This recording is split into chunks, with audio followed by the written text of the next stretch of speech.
Hello and welcome to another edition of News Showcase. I am Priya, Tamil Nadu's first artificial intelligence news presenter.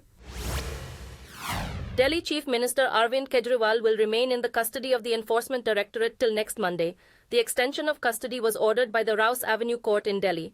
The leader of the Aam Aadmi Party was arrested earlier this month, which sparked widespread condemnation by his political allies across India. Earlier, Kejriwal challenged his arrest in the court, describing it as illegal. The Enforcement Directorate was given time till April 2nd to respond. Separately, the Delhi High Court dismissed a petition that said Kejriwal should be removed from the post of Chief Minister in the wake of his arrest. Investigators say his Aam Aadmi Party accepted rupees 100 crores in bribes when it prepared its policy for the sale of liquor in Delhi. The United States has again called for a fair, transparent and timely legal process in the case against Delhi Chief Minister Arvind Kejriwal. U.S. State Department spokesman Matthew Miller's comments came after India summoned top American diplomat Gloria Bourbono to lodge its protest on Wednesday. Miller also said his government was aware of the deactivation of some bank accounts of the opposition Congress Party, which he said would affect its campaign ahead of the national elections next month. Germany, which was the first country to comment on Kejriwal's arrest, said he was entitled to a fair trial like any other Indian citizen. Kejriwal and other top politicians under investigation by federal agencies have denied charges of accepting bribes. A prominent lawmaker belonging to Tamil Nadu's MDMK political party has died at a hospital in Coimbatore. 76-year-old Ganesha Murthy was first rushed to a hospital in Erode before being shifted to Coimbatore, where doctors could not save him. Reports say police registered the incident as an unnatural death. He was in a critical condition, reportedly after he attempted suicide, and he is thought to have died later of a cardiac arrest. He was a close aide of the party leader Vaiko and a high-ranking member in its ranks. He represented the Erode constituency and was elected 3 times to the parliament's lower house. The MDMK was established in the year 1994 after it broke off from the DMK, but they have functioned as allies. The Congress party has dropped Supriya Sule as nominee for parliament in the upcoming polls after outrage over a social media post attributed to her. Sule was replaced by Virendra Chowdhury in the Maharajganj constituency in the state of Uttar Pradesh. She said she was returning to focus as social media head of the party. The Election Commission served her a show-cause notice after the row broke out. The post on Instagram aimed at BJP nominee actor Kangana Ranaut was considered derogatory before Sule said it was posted by someone else with access to her account. Ranaut will contest in the national elections from Mandi constituency in Himachal Pradesh. The International Labour Organization says that India's job situation was dire, particularly for young people, but the Indian government has said its own data showed a different picture. According to the report, 83% of the unemployed labour force were young people. The survey revealed that in 2022, the percentage of educated young people without jobs increased by 10%. The research pointed out that the problem of unemployment in India has become increasingly concentrated among the youth, especially among the educated in urban areas. The report said if India focused on 5 policy areas, including employment quality and closing the knowledge gap, it could add 70 to 80 lakh young people to the labour force in the next 10 years. A group of Indian lawyers, led by the head of the Bar Council of India, say an unnamed pressure group was trying to defame the courts and the Indian judiciary system. Reports in the media say a letter written by the group to the Chief Justice of India was shared by what it called official sources. The letter said some lawyers defended politicians by the day and tried to influence the judges by night. It said their pressure tactics were evident in corruption cases involving high-profile politicians, but did not name any specific case. According to reports, about 600 lawyers are thought to be behind the group that wrote the letter, but there was no clarity on what its agenda is. Indian and Chinese officials have held a fresh round of talks in Beijing to resolve their border disputes.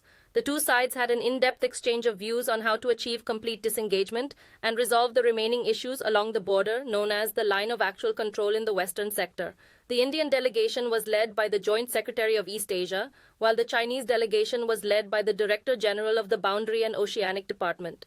According to reports, both sides agreed to maintain regular contact through diplomatic and military channels and uphold peace and tranquility on the ground in the border areas in accordance with existing protocols.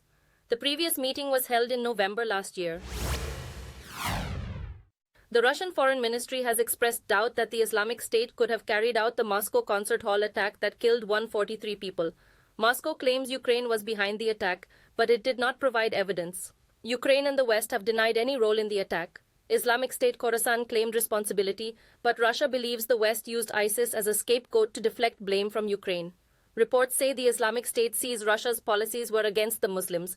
Belarusian leader Alexander Lukashenko stated that the gunmen initially sought to cross into Belarus.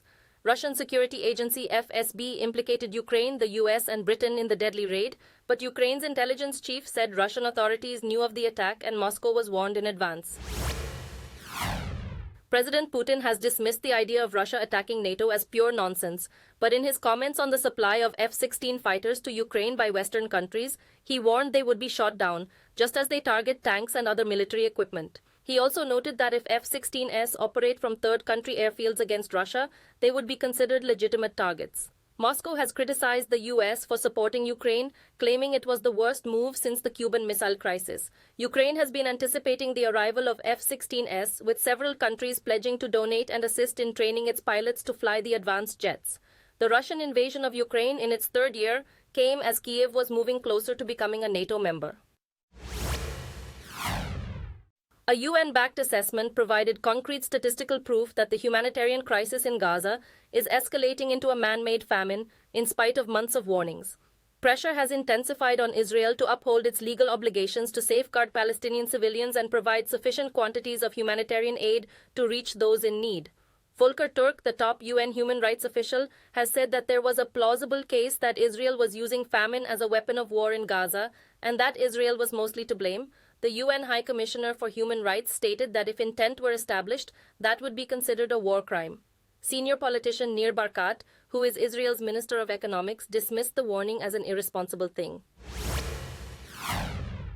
In the U.S. state of Illinois, a man armed with a knife went on a rampage, killing 4 and injuring at least 5 others. The attacks, according to Rockford police, happened during a house break-in on Wednesday afternoon. One injured person is in a critical condition. A 63-year-old woman, a 49-year-old man, a 22-year-old male, and a 15-year-old girl are among the casualties. Police have taken a 22-year-old male suspect into custody and are questioning him. According to the police, the motive for the assaults is still unknown. Police said the stabbing incidents took place at several sites, but Florence Street was the site of the home break-in. Authorities said a young woman was observed running and later received stab wounds to her wrists and face. Chinese smartphone manufacturer Xiaomi is launching its first electric vehicle, the Speed Ultra 7. The move marks Xiaomi's entry into the global EV market, where it will compete with rivals like Tesla and BYD. The SU7, which shares an operating system with Xiaomi's other devices, has been compared to Porsche's Taycan and Panamera models. The vehicle will be produced by a BAIC group unit in Beijing with a capacity of 200,000 vehicles per year. Xiaomi plans to invest $10 billion in its vehicle business over the next decade. The launch comes amid a price war in China's EV market, with Tesla and BYD recently reducing prices. Despite the crowded market, Xiaomi is one of the few new entrants to gain regulatory approval. China has announced it will remove substantial tariffs on Australian wine, which is being seen as a big step toward improving bilateral relations. In 2020, Beijing levied taxes exceeding 200% on Australian exports in the wake of several economic setbacks. As part of a larger political spat that year, Beijing targeted Australian coal, barley, lumber, and lobsters. But since the election of a new Australian government 2 years later, ties between China and Australia have improved. The Chinese Commerce Ministry's declaration was welcomed by Prime Minister Anthony Albanese, who stated that his government had also succeeded in lowering other trade obstacles. China continues to be Australia's top trading partner and destination for exporting a variety of goods. Thank you for watching. I am Priya, Tamil Nadu's first artificial intelligence news presenter. Do tune in, same time tomorrow, for a roundup of the latest news and updates in India and around the world.